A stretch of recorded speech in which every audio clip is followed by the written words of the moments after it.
Good morning, ladies. Today's lecture is on familial hyperlipidemia. What do we want to achieve after this lecture? First, to describe the different types of familial hyperlipidemia. Second, enumerate the genes responsible for the phenotypic expression of this disorder. Third, to discuss how they are inherited. And next is to discuss how this disorder is diagnosed, but of course, with focus on genetics. So, what is hyperlipidemia? The prefix hyper means excessive, and of course, you know what is lipid, right? Lipid or fats. So, meaning hyperlipidemia is a disorder characterized by the above normal level of lipid or fats in the blood, and this may include uh, other types of lipids like the triglycerides. The question is, why does a person have an excessive levels of lipid in his or her blood? There are two ways. No? There are two ways in which we have hyperlipidemia. First, we acquire it, and this is what we call acquired hyperlipidemia due to several underlying factors or conditions like obesity, if you have diabetes, or if a person has a sedentary lifestyle. So these factors will influence increase in the concentration of lipids in our blood. And of course, second, we can acquire this disorder by way of transmission. We can inherit this disorder, and we call it familial hyperlipidemia, which is actually the focus of our lecture today. Familial hyperlipidemia is due to genetic mutation, and this genetic mutation may be passed on by one or both parents, by your mother or by the mother or by the father to their children. Now, the familial lipid disorder or the familial hyperlipidemia may be categorized further as genetic disorder of low density lipoprotein or a genetic disorder of triglyceride. Let's start with the genetic disorder of the low density lipoprotein. It can further be classified as familial hypercholesterolemia, and this is further subdivided or categorized into heterozygous form or homozygous form. And we will be discussing the differences between these two forms in the incoming slides. Now, it could also be familial defective apolipoprotein, which we will also discuss later. Now, the genetic disorder of triglycerides are further categorized or classified into familial hypertriglyceridemia, familial combined hyperlipidemia, or familial hyperchylomicronemia syndrome.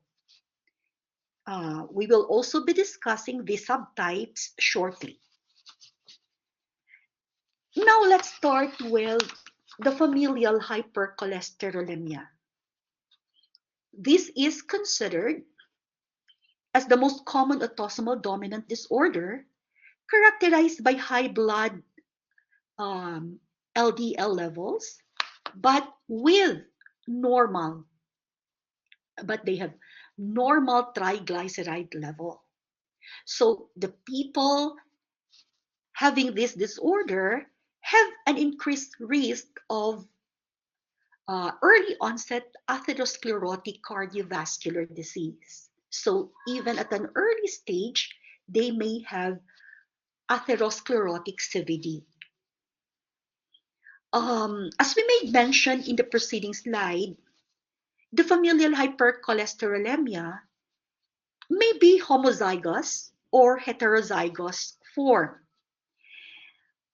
The homozygous form, which is less prevalent and based on studies conducted, it may occur in every one in every 300 to 4,000 people worldwide, while the heterozygous form is more prevalent, occurring in one in every 70 people in South Africa and one in every 300 people in Europe. And of course, this data shows regional variation, which is expected because, as we discussed before in our previous lectures, that ethnicity and other factors like consanguinity, atypical patterns of inheritance, may also be expressed in the transmission of autosomal inheritance, like in this case. So, worth noting here is the phenotypic severity of the homozygous form is high, okay, it's more severe. And there's also an earlier age of onset of the manifestation of the disease. It can occur as early as before childhood, not even during childhood until adulthood. And the heterozygous form is less severe, and this is something which we should take note of when doing genetic counseling, which we will be discussing later.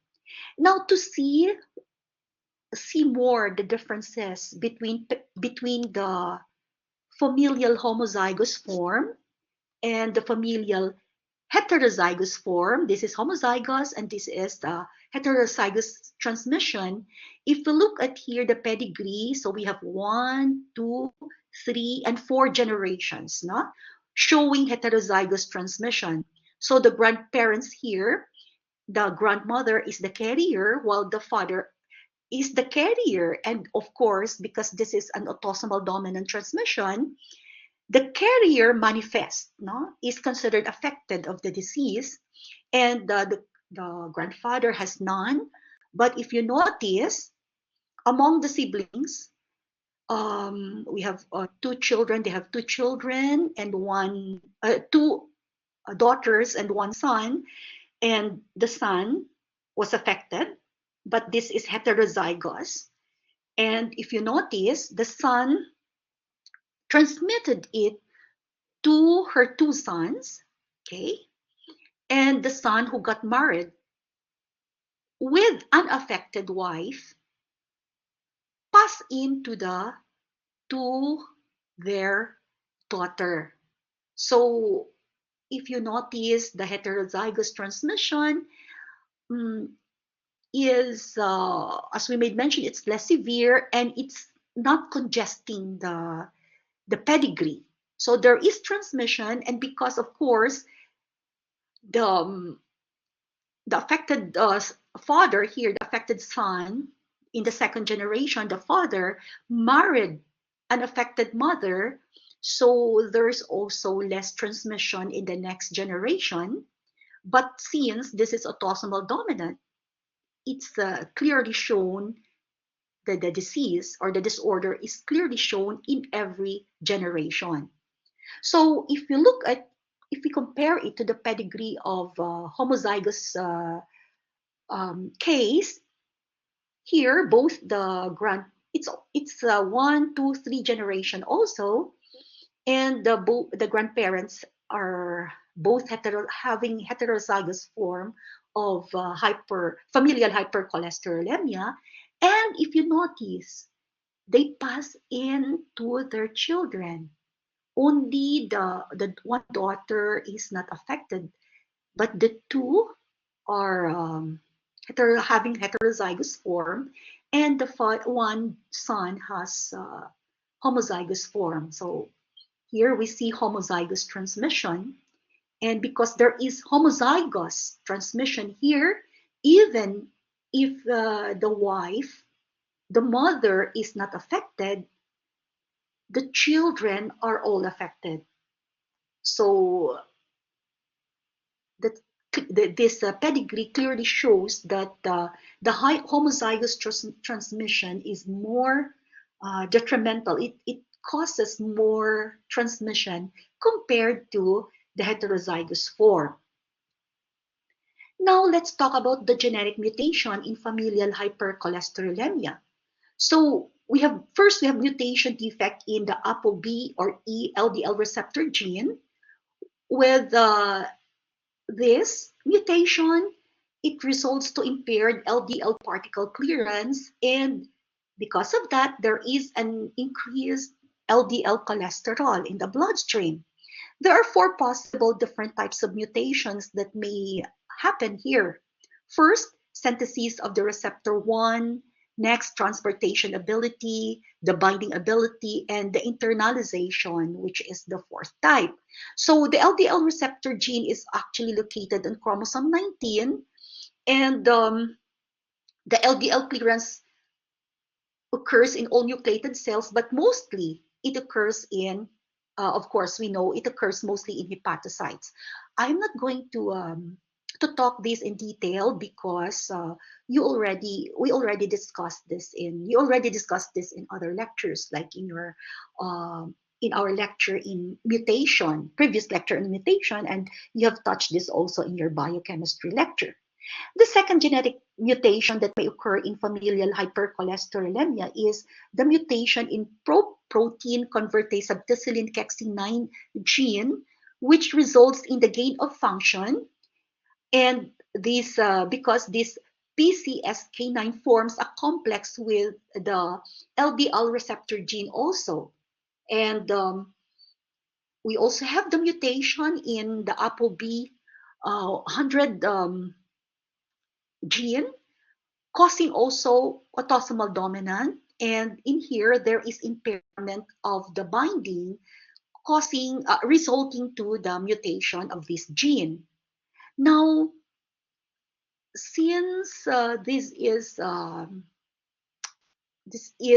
inherited, it is worthwhile to consider genetic counseling for the FH cases, familial hypercholesterolemia, because it helps patients and their families to complete their pedigree and understand the inheritance of this condition and its risk. There's also need to follow up treatment for the children, especially those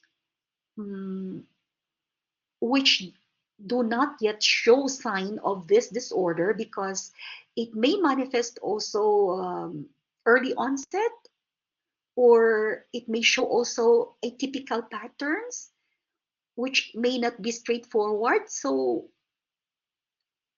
aside from follow-up treatment, there's, I think, need for you to seek genetic counseling.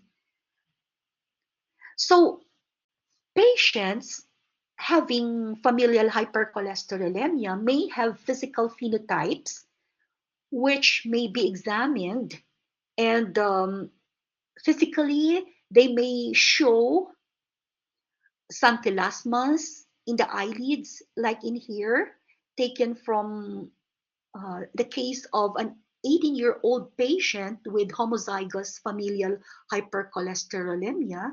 You will see here deposition of the cholesterol.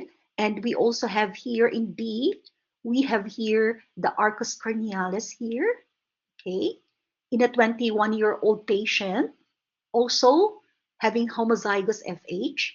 And also here you will see accumulation of cholesterol in the extensor surface of the knee. So these are some of the physical examination findings suggestive of FH, familial hypercholesterolemia. So to continue, we have here in D and E, we have cholesterol accumulation also in the surface of the elbows. These are the elbows of the patient, two different patients, and they have homozygous also familial hypercholesterolemia. And here in the F, we have widespread cholesterol deposits, no? Deposition in the palm of a 34-year-old patient with heterozygous form. So we also have tendon xanthomas as one of the physical manifestations of the disorder.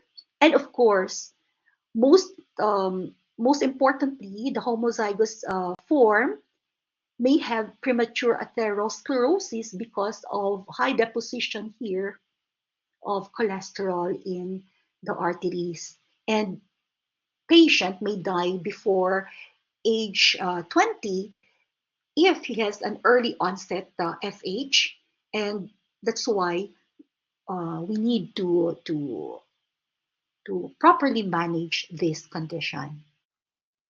So let's discuss how to diagnose familial hypercholesterolemia.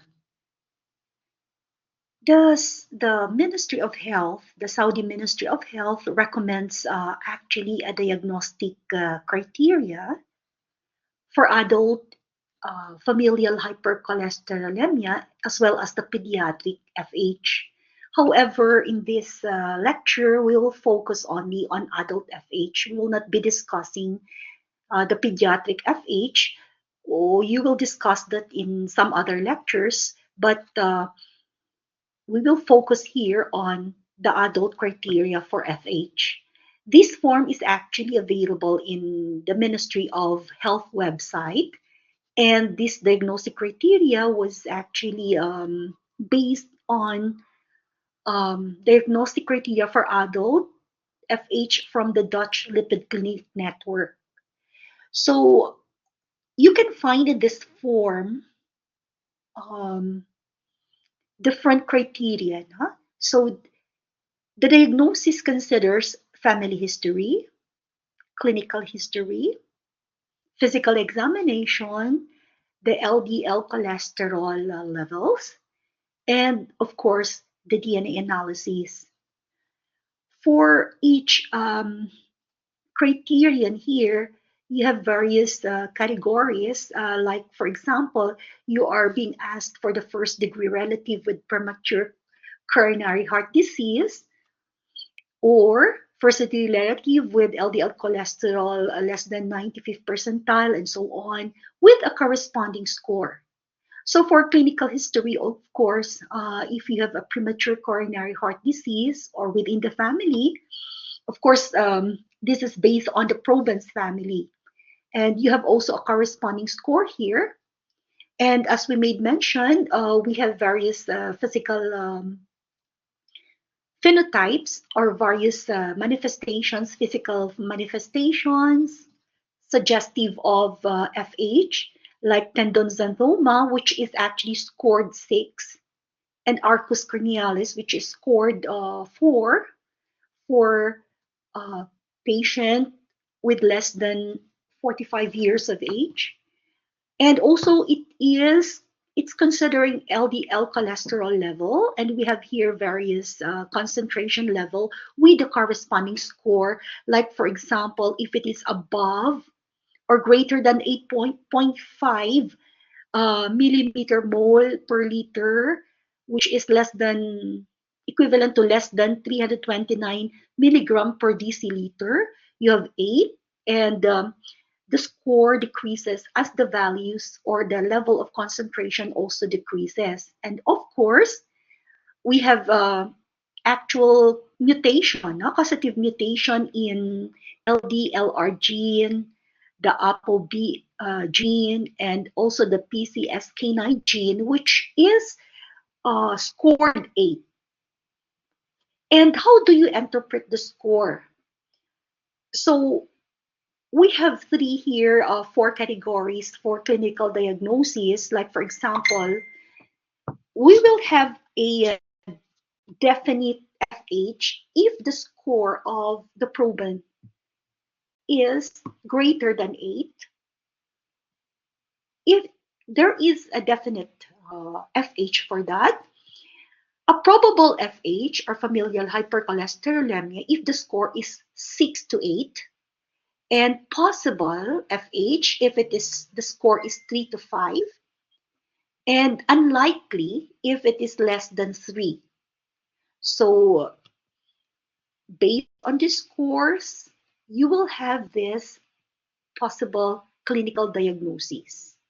Now, the Ministry of Health, the MOH, is recommending for multidisciplinary team approach to manage patients with FH, and it is highly recommended as possible to make decisions regarding the management plan. So within the multidisciplinary team, of course, you have the endocrinologist to take care of, to manage the LDL levels. You have the cardiology, because of course, you know what will be the outcome for increased atherosclerosis, increased LDL levels. So you need cardiologists to be part of the team. We also have genetic counselors for genetic counseling and screening.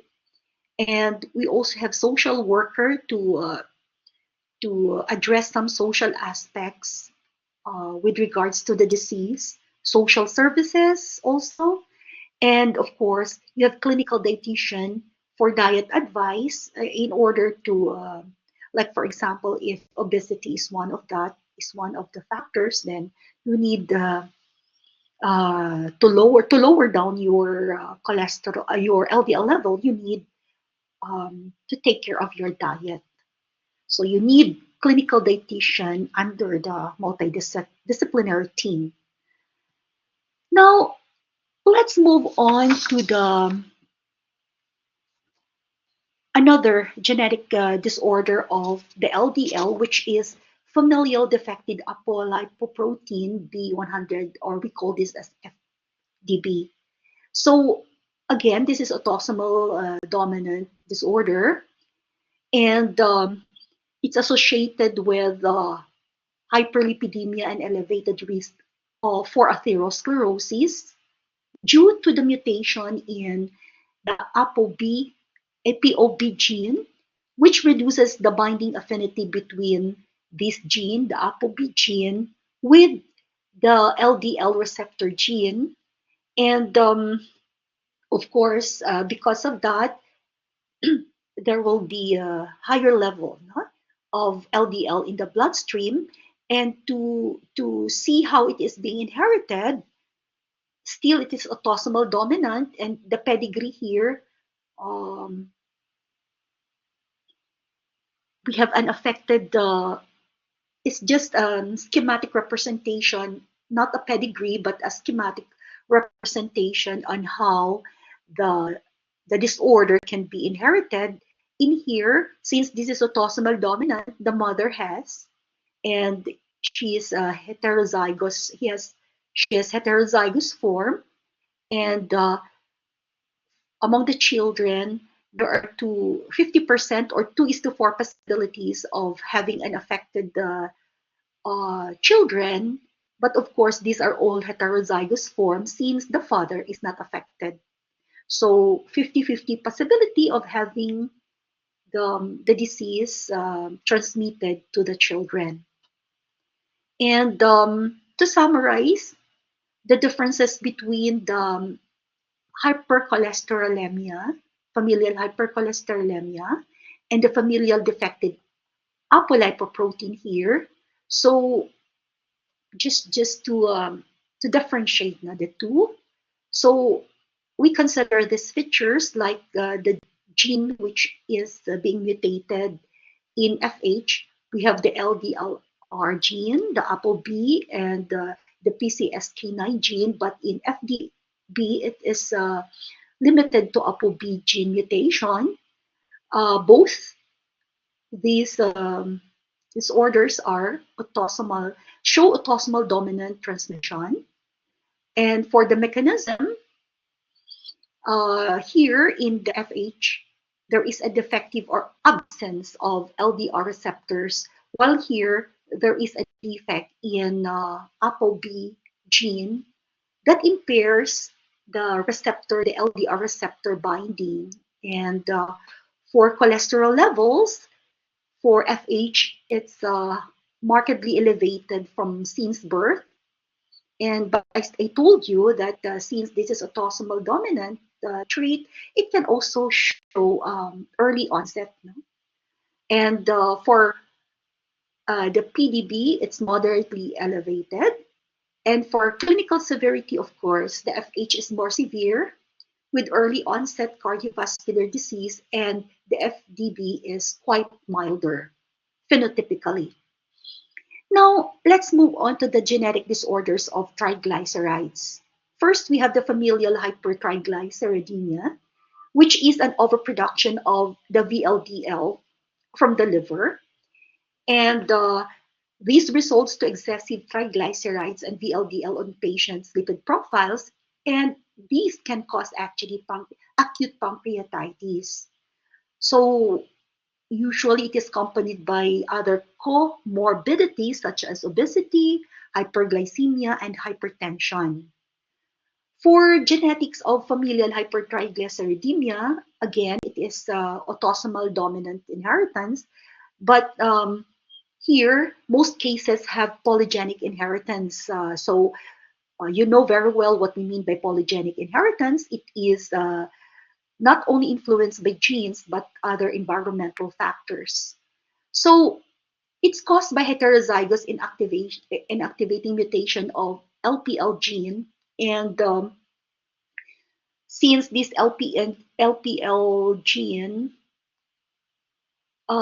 is also activated by insulin, we can say that insulin resistance can decrease LPL activity, and also it may contribute to hypertriglyceridemia. So again, to emphasize, it is inherited as autosomal dominant, but most cases are polygenic, caused by, for if it is autosomal inherited disease, the gene causing it is the LPL gene. Now we have also the familial combined hyperlipidemia, which is also one of the most common familial lipoprotein disorder, and it has a prevalence of 0.5% to 2% in different population. So there is an increased serum cholesterol level and or increased triglyceride. That's why it's combined, no? And there's reduced HDL-C. So there, it results to premature atherosclerotic cardiovascular disease, and this is common due to hepatic overproduction actually of VLDL. And it's worth noting that about 10% of these patients suffer from cardiovascular disease. So talking about genetics of familial combined hyperlipidemia, before we thought that it's a dominant monogenic inheritance, it's a Mendelian inheritance, but different studies conducted then showed that it has a complex pattern related to genetic variants, environmental factors, and lifestyle. So it's not only genetic, but also affected by environment, and of course, it may be considered then as polygenic. It also shows the variable expression and penetrance. So there is variable expressivity and penetrance, which is an atypical patterns of inheritance, usually common among autosomal dominant characteristics. And also they differ in age of onset. So it can come at an early age or later. And also it shows severity of symptoms among affected individuals, even within the same family. Some will have more phenotypic expression, physical manifestations. Some have none, some have severe, some have mild. So that is what we mean by um, variable expressivity and severity of symptoms. Now, it is important then that a detailed family history of hyperlipidemia will be considered, like the CVD and premature death, is important to be considered, especially among first degree relatives. So if you have first degree relatives, it's a red flag for you to undergo screening or to see a doctor. Now, there are associated genes responsible for the disorder, but most of these we already discussed in the previous lecture, so I will leave you to go over with this again. And the third type is the familial hyperchylomicronemia syndrome, which is actually rare, and this is recessive. Unlike the other two types, this one is recessive.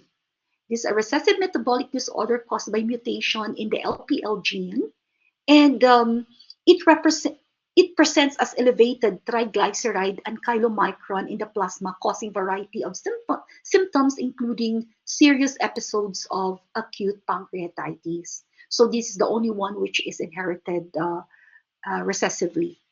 So for you to make, there are known genetic mutations for this disorder. We also have here the LPL, the ApoC, and other genes. So I will leave that to you to go over with this. And how to diagnose familial hyperchylomicronemia syndrome. So of course, we've been mentioning that family history is very important. Physical examination, you see, raised red rashes. We call this as eruptive xanthomas in the skin. You also see obesity and acanthosis or blackening of some parts of the body, like in the armpits, in the neck. Can give clues to diagnosis of this disorder. And the symptoms can range from vague abnormal abdominal discomfort to multi-organ failure, because of course due to acute pancreatitis, and there can be recurrent intermittent abdominal pain, which is not associated with pancreatitis um, and fatigue, but are the most reported symptoms actually. So most patients may be present in early childhood or adolescent, but they may present also in later stages of life. So here I provided a summary for you to make it easier for you to go over with the different disorders of triglycerides, following these features, not considering these features like inheritance, patterns of inheritance, familial hypertriglyceridemia, and familial combined hyperlipidemia are both autosomal dominant, but familial hyperchylomicronemia is autosomal recessive. It has also a corresponding triglyceride level here, the LDL and HDL level for your for easy reference for you, and of course the clinical features and the diagnosis and so on. So this table provides the summary of what we have discussed. So I want you also to consider the following questions as an exercise to know whether you learn something from this lecture. So first question here, it's a very short case. A 55-year-old man with clinical history of premature coronary heart disease presents to the ER with complaints of chest pain. His first cousin also has coronary heart disease, and his blood test revealed an LDL cholesterol of 6.1 mmol per liter.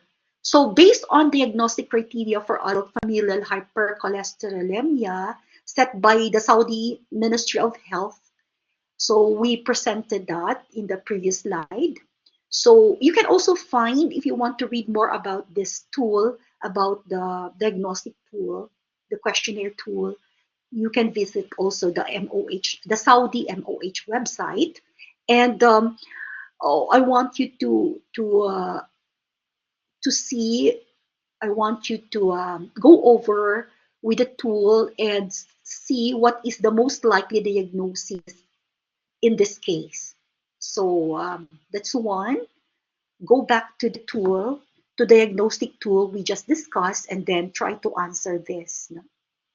And second, the pedigree below, it's showing actually inheritance of familial defective apolipoprotein. And here, if the proband here marries a man heterozygous for this disorder, of course, you know the proband here is unaffected. And if he marries heterozygous for this disorder, a man heterozygous for this disorder, what is the percentage probability that the child will be affected by the disorder?